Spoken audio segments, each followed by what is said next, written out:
Hello biology students, we're standing in front of a coniferous tree right here. We're going to take a look and try to classify what type of tree this is based on looking at the needle arrangement. Alright, we will need to get our key out for this. So let's take that out. And then I also have a piece of our little coniferous tree right here. So one of the things we want to begin with our key would always be starting with the number 1. So every time I classify, whether it's this tree or I go down the street and I grab another one, I'm always going to go right back to the number 1. In this case, we read the first grouping. 1 says needles in bundles or groups, go to 2. Or we choose the other number 1, which is needles single or flattened and scaly, go to 3.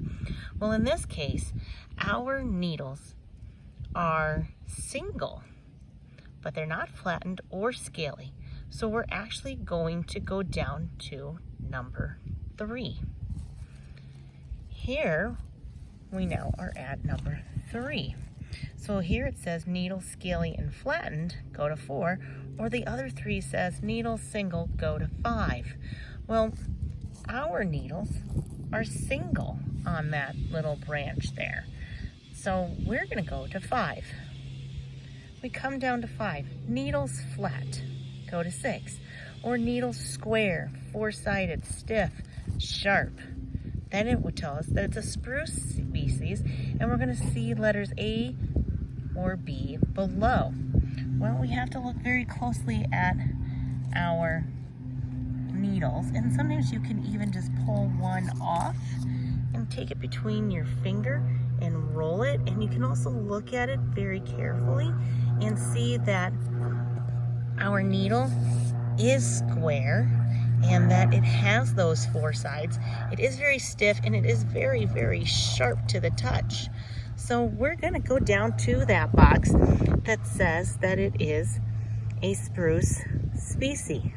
So we have to decide now between A and B. The needles are 1/3 to 3/4 inch long, and the twig is hairless. Then it would tell us it's a white spruce.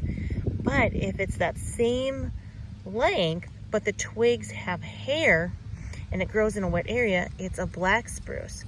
Well, if we look really carefully at it, you can't see any little hairs coming off of the brown branch inside.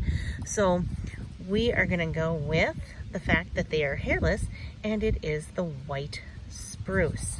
So when we write this down for our tree identification, we want to write something like this. We want to say, first of all, that it is coniferous, that we started with number 1 and that the needles were single. Then we went to number 3. Again, the needles were single. And then it told us to go to 5. Needles were square, 4-sided, stiff, and sharp. So we then went down. We had to decide between A and B, and we chose A. Needles 1/3 to 3/4 inches in length. The twigs were hairless, and therefore we came up with the fact that it was a white spruce.